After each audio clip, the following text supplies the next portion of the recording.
Hey y'all, it's Michael. It's February 12th, so I'm here to do my Manga Mondays. I was planning to do one of these last week, but I did a video for hashtag Read So Lit.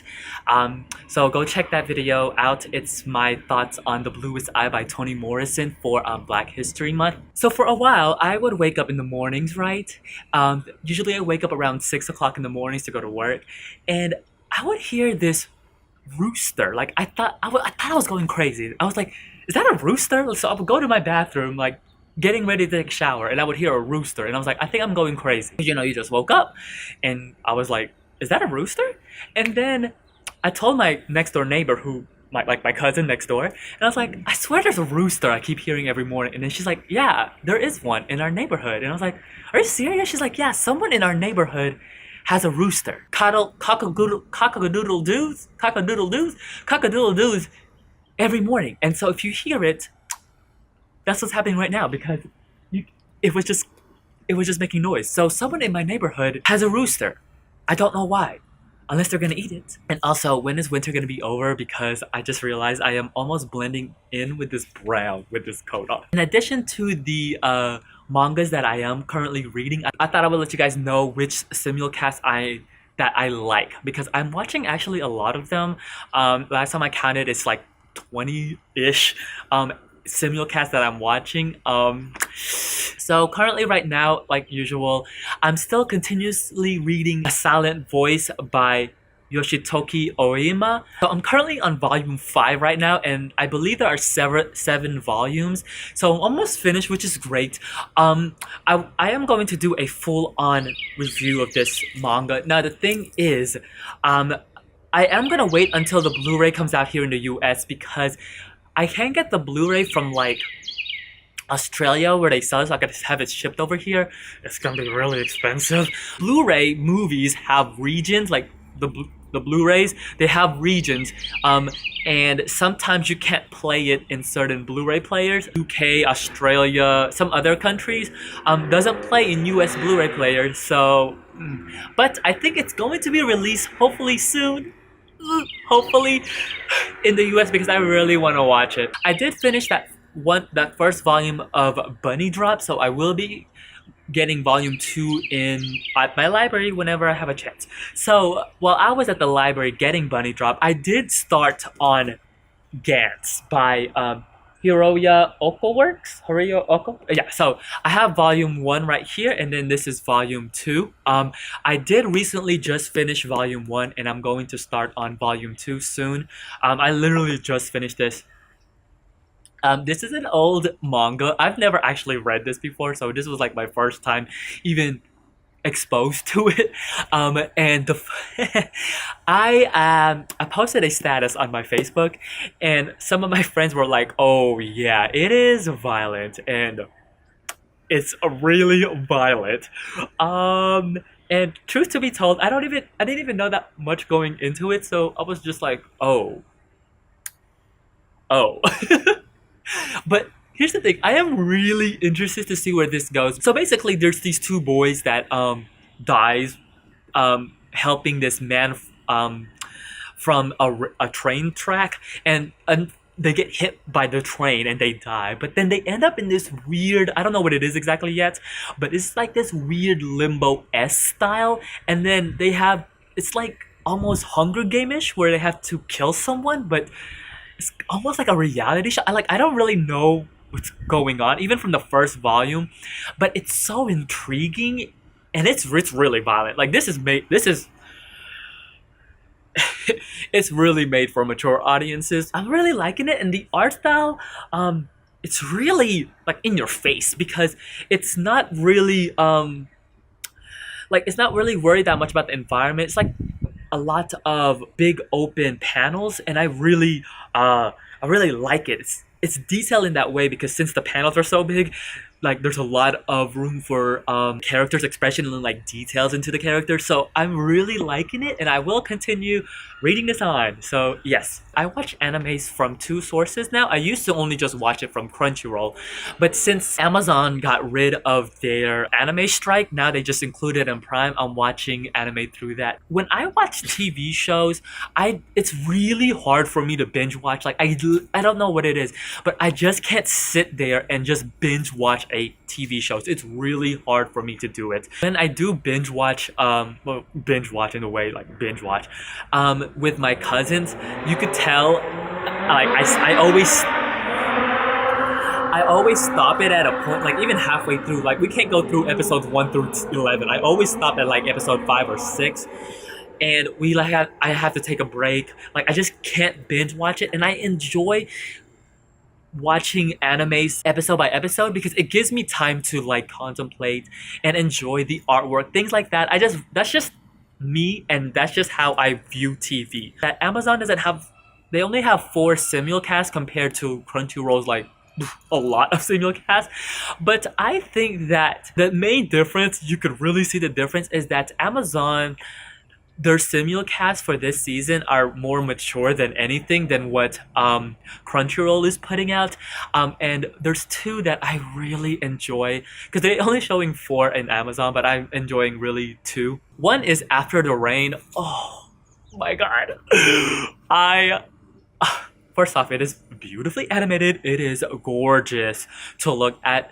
Oh my god, like it is a beautiful anime. And I think it's from the same creators of The Great Passage, which I'm almost done with, because I was like, that Ferris wheel looks really similar. But I'm really enjoying it. This is a love story about this a marathoner. And unfortunately, she can't race anymore because of an injury, and so she gets a job at this cafe. But then at this cafe, she starts falling in love with her boss. And the one thing that I really enjoy about this, first off, it's kind of weird. Like she's 17 and he's like 45. Yeah, there's an age difference. They're trying to convince me, like the creator of this is really trying to convince me how could this relationship come to fruition. It's like a schoolgirl crush, but fortunately the gentleman is smart enough to have this like hesitation, because it's not like, it doesn't feel creepy at all. He has this hesitation like, whoa, like you're kind of you're really young. So I'm really intrigued to see where it goes. So we'll see how that goes. Other one that I am really loving and really intrigued by is Kokoko, loosely translate to here, and that's like a really good translation. First off, this has an incredible opening theme, and I am one of those anime watchers, like I love a good opener, and this has an incredible opener. So this is about a family whose son and his nephew gets kidnapped, and so to save these 2 from the kidnap, the grandpa reveals this secret that within their family they have this ability to stop time, and so they stop time and enter this world where everything is frozen at 6:59 p.m. So everything is like frozen. It's so cool. And then they find the opposition of this cult that knows about their secret, and man, it's just really cool because the animation is awesome. The way that it invokes this 3D look to it within this 2D world, and the way the camera moves, if anything, is so intriguing. I was like, what is going on here? And the way that the story is developing, I'm really intrigued. Like every week I'm like, what's gonna happen? Now the other animes that they have, Killing Bites and Beatless, I am watching those 2 also. They're okay in my opinion, but the one thing is with Killing Bites, I'm starting to warm up to it.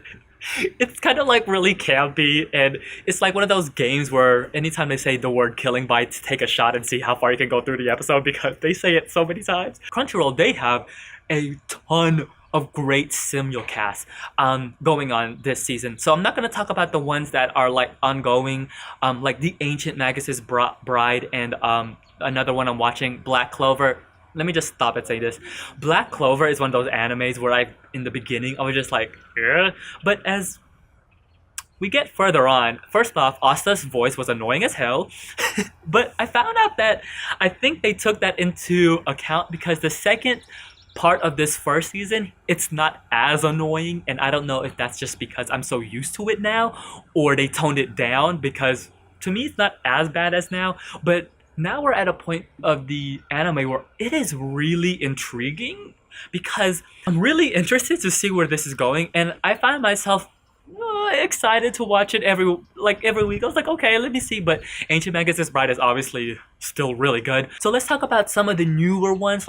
Now we're in deep with all these new simulcasts. They're like 5-6 episodes in. So we're at the halfway point at this point. So at this point, I feel like I have a good establishment of these animes and of which ones I really enjoy. Alright, so I'm not gonna go through these give a lot of details. Cardcaptor Sakura Clear Card. Oh my gosh.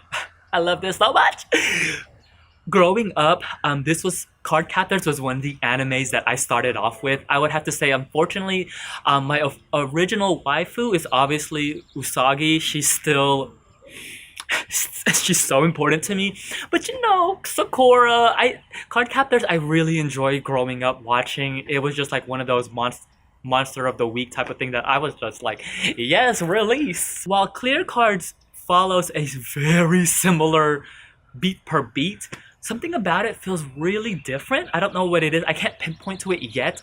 And I really like it. And if anything, it has one of my favorite things, which are obviously cherry blossoms and angel wings and feathers, and then just throw a magic girl in there. Man, I'm telling you, I really like it. Another one that I really like that I think it's so funny that I introduced my cousins to is Pop Team Epic. I really love the zaniness, the funniness. Watch it. I would recommend it. I really, really like it. It's one of those animes where I see it pop up on my feed. I'm like, oh, I'm excited because I just know I'm gonna laugh. Another one that I'm really liking is Citrus. Oh my gosh, Citrus. I didn't know that much going into Citrus, but man, woo, had me shook. And my coworker, when I first saw the episode, I told my coworker, I was like, oh my god, I'm so excited for it. And she's like, oh, you're not ready yet. And the further we get into the series, I'm like, oh, I am not ready. But I really like it. And I was telling her, something about it just feels so different, And I think what I appreciated being an anime watcher and consumer is that while I don't know if you would call it fan service, but it doesn't feel fan servicey. Yeah, they're kissing, and it's obvious that you could tell that some of the way that the camera is angled and some of these the way that it's presented, it has almost, I don't know if fetish is the right word, or maybe it is fan servicey, but something about it, it's really not like fan service in your face type of fan service. It's like they're just kissing, and I don't know, something about it, it doesn't reach the bar that fan service usually gives me. Some of the animes that I have watched, like High School of the Dead, oh, straight up fan service, but I still liked it. But something about Citrus, it was just okay, I like it, and I'm excited to see where it goes, because when at the recent episode, I was like, what is the relationship between Homegirl and the dad? I'm really excited to to see how it unfolds. Another one that I really like is the Junji Ito collection. So Junji Ito, for the longest time, I'm one of those people that scrounge the manga section, and I always see his works there, in those big ass volumes that I never buy because they're really expensive. I was excited because I enjoy these type of animes, kind of like Yamishibai, where it's horror stories, short stories, in a collection type of thing. I really enjoy them, and here there are some fantastic, when I say fantastic, I mean great creepy storytelling. And I have watched some of these episodes in the dark in my room by myself, on my phone like this, and I was just oh, there's some, oh my god, the one with the curse of the jade, that I was so creeped out. I was like, oh, because the holes in your body. I was like, oh, ugh. But I'm really liking it, and I also like how, since I have flipped through the manga before, the anime gets the vibe and the style of the manga. So yeah, it made me really want to buy one of those volumes, and I was just like, I might have to, throw away the money and get one of the volumes. But I really like this anime. Another one that I'm really liking, like every week I'm excited for, is Laid Back Camp. Um, First off, can we just talk about the opening theme? The opener for this, I was telling my cousin, I was like, I've heard this song before.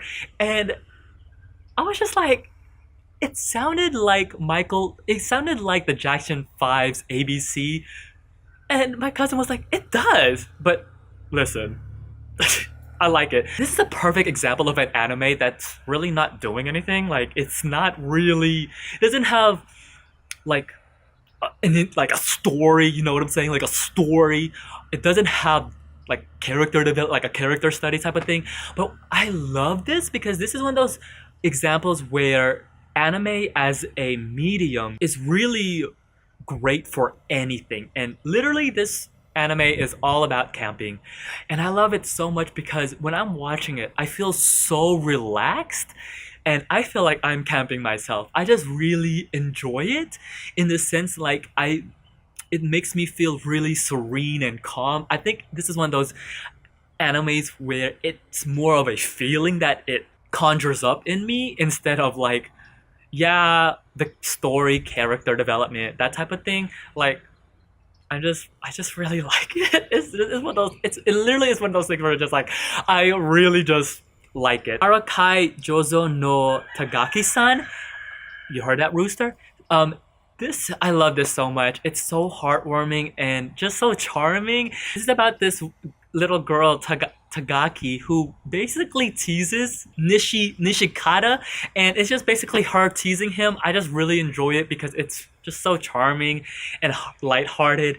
And it's obvious, like she's much smart, like she's so smart. She's smarter than him, and it's always funny seeing how she pulls one over on him. But then there's this also, like, you could tell that she likes him and he likes her. It's just really cute and charming. I really like it. And the last one that I was just like, oh, I really like this, was Across the Universe. So stay with me here. When I first heard of this, like the synopsis, I was just like, okay, sure, I'll watch it. So the first episode, it's basically about a group of girls wanting to make an expedition to Antarctica. And in the beginning, I was just like, oh, okay, sure. First off, I really enjoyed the opening. That's another thing. But the animation, I was like, oh, this is beautiful. But I think this anime really clicked with me on the second episode. Because the main character, she's like, first off, she's like 16. And she's like, it feels as though like she's having a midlife crisis because she feels as if she hasn't done anything in her life yet. And I was just like, girl, you're 16. Calm down. But I mean, relatable, I guess. She felt as though she hasn't done anything. And then in the second episode, there is this gorgeous, it is beautifully animated where they're running through the city. And there's this line where she says, to the point of like, this is how it feels to be free. And I was like, oh, it really touched me. And I was like, oh my god, I get it. The recovery of an MMO junkie, I think that was the sleeper hit last season. I think Across the Universe, this is the sleeper hit of this season because nobody is really talking about it. And in the end, I was just like, wow. And as the story progresses, because right now it's like episode 5, 6, I was like, this is really, really good. So yeah, there are some other ones that I was just like, that I do enjoy also, kind of like, I really did like also School Babysitters. I did like that. There's some other ones that I am watching, but those are the ones that I am really excited about. Yeah, let me know in the comments down below what animes you're watching this season. I would love to hear your thoughts. If you have any recommendations, or just let me know. The thing is, I'm watching other animes too. I know, it's a lot. So yes, until then, I'll see you guys till next Monday. Bye!